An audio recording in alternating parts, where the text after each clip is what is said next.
Dakar7.com, site d'actualité nationale et internationale, maintenant à portée de main, 24 heures sur 24. Retrouvez toute l'actu sport, politique, culture, économie, revues de presse et même vos séries préférées. Téléchargez l'application dès maintenant pour rester au fait de l'actualité. Disponible sur Android et Apple Store.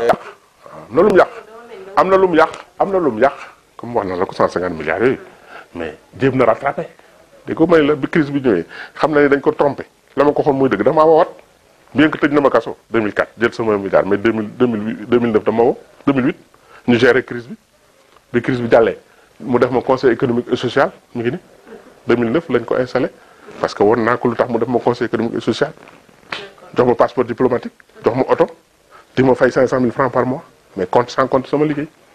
loolu mais lañ la fa def 2 ans xel 2009 ba 2012 3 ans ñu waroon dem ba 2015 parce que 4 ans lañ ba 2014 parce que 5 ans lañ fa waroon def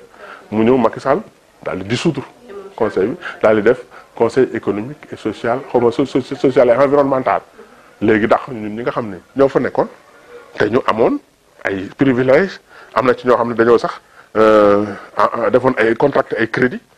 ay mobilier nangam di ko fay yaakaar ni dañ fa toog 5 ans ñu xëy di soudre sans réparation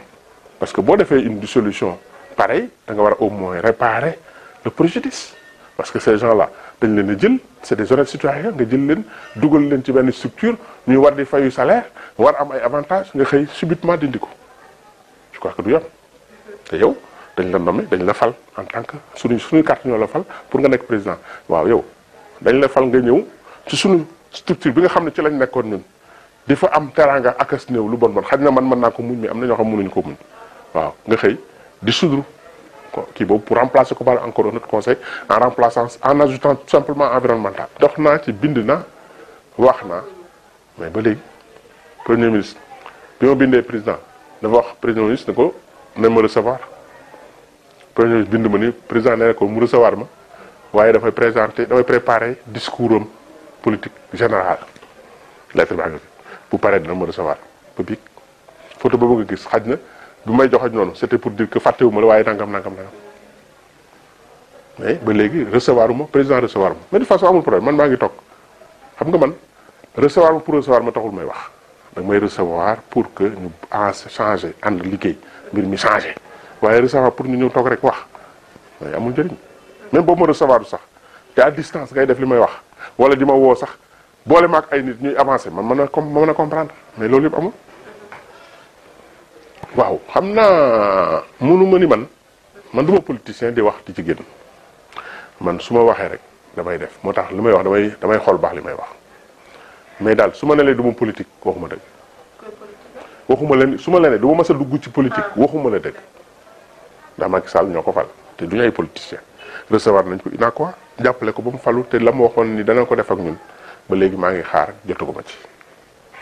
mooy mu corriger injustice bi nga xam ni moom la ma Ablaye def voilà ba pare emprisonné ma taxal sama der ma ni ko yow tey position bi nga nekk lu la ko may mooy injustice bu la Ablaye Wade def boo tax tey nga nekk ci position en deuxième position ak moom war a dem au deuxième tour pour am sikki sàkka ni da ngay gagné waaye nag dama lay yàpp ni la boo gagné it na nga xam ni injustice président bu war a réparer injustice yi nga da ngaa war a ñëw pour réparer injustice yi nga xam ne moom la fa Ablaye defoon sa bos nag moo tax nga falu mais bul fàtte ne am na yeneen injustice yu mu def man sama bos ci la bokk te bëgg naa nga xoolal ma sama dossier boo faloo ndax sama bos yàggagul ndax bi ñu ma koy def boobu premier ministre nga mu ne boo faloo dinaa ko def dinaa ubbi dossier bi lu ci war ma def ko waaye ba léegi gisaguma dara bu def la non engagé woon naa ci législative 2012 ak coalition wu leeral ba El Hadj Diouf comme moom sama mbokku Saloum la copté woon na ma dugal ma en deuxième position ma nekk en deuxième position ci liste leeral wala ñun suñu coalition bu amoon 2 postes man dama doon nekk député mais benn poste dañu am Abdoulaye Diouf El Hadj Diouf jël ko. mais yii di ñëw la. bon yii di ñëw maa ngi xool mais maa ngi xool wax gum mënu ma wax ni du ma def. mën nañu wax ne dugg nga ci politique yàgg naa politique man c'est que nag defuma ko liggéey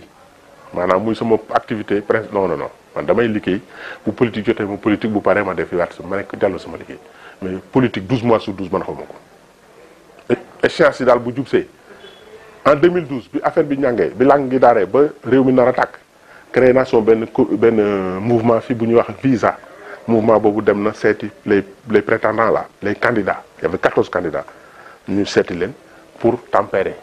pour que ñu def ay élections yu apaisées def nañ ko ba réussir ko mais say bu ñu defuloon loolu xam ne réew mi doon na tàkk